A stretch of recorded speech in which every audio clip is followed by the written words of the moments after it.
Law enforcement involved in this appears to be gathering here at U.S. Park Police headquarters.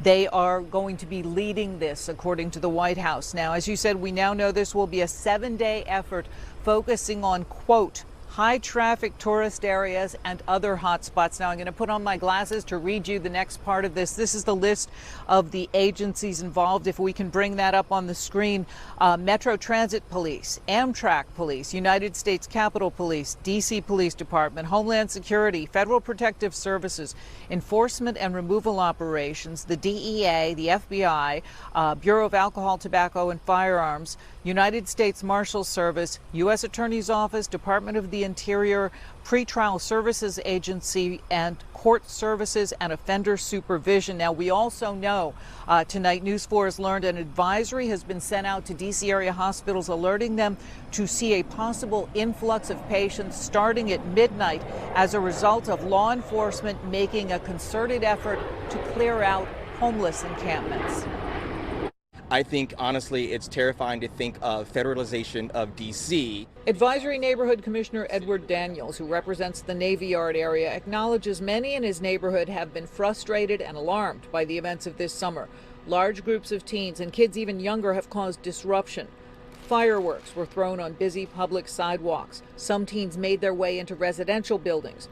But Daniels says he worries about President Donald Trump's threats of a federal takeover.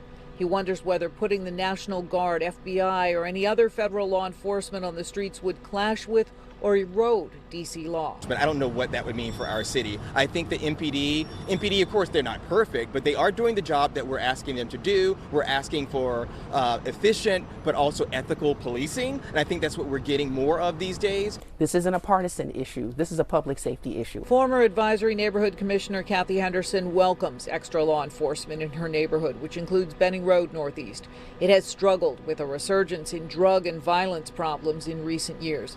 She says she supports the request that U.S. Attorney Jeanine Pirro made to the D.C. Council today. Pirro asks them to reconsider 3 laws dealing with young offenders: the Second Chance Amendment, the Incarceration Reduction Amendment, which is coupled with the Second Look Act, and the Youth Rehabilitation Act, in order to toughen penalties on people under 25 who commit violent crimes. We have an individual that committed a murder when he was 16.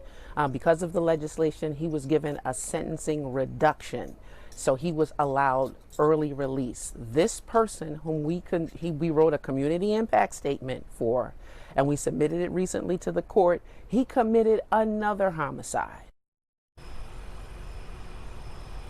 President Trump has threatened a federal takeover of the district several times. As you know, last weekend's assault on a former high-ranking DOJ staffer in an unarmed attempted carjacking has increased the force of those threats and contributed to tonight's actions. Now, a 15-year-old boy and 15-year-old girl were taken into police custody for the assault on the 19-year-old last weekend, but a third suspect is still being sought. Live in Southwest Washington, Jackie Bensen, News 4. Back to you, Jim. Jackie, so much new information. Just quickly to be clear, you mentioned that this extra law enforcement would be going to heavily tourist areas, if you will, also in high crime neighborhoods too? What we received, the information said high traffic tourist areas and other hot spots. Okay. And that is the full scope of the information we were given as to where they would be going. However, again, we have that alert from about the hospitals to expect an influx of patients possibly around midnight tonight, which is when this operation is expected to begin. All right, Jackie Bensen staying up late for us with this breaking news. Jackie, thanks so much.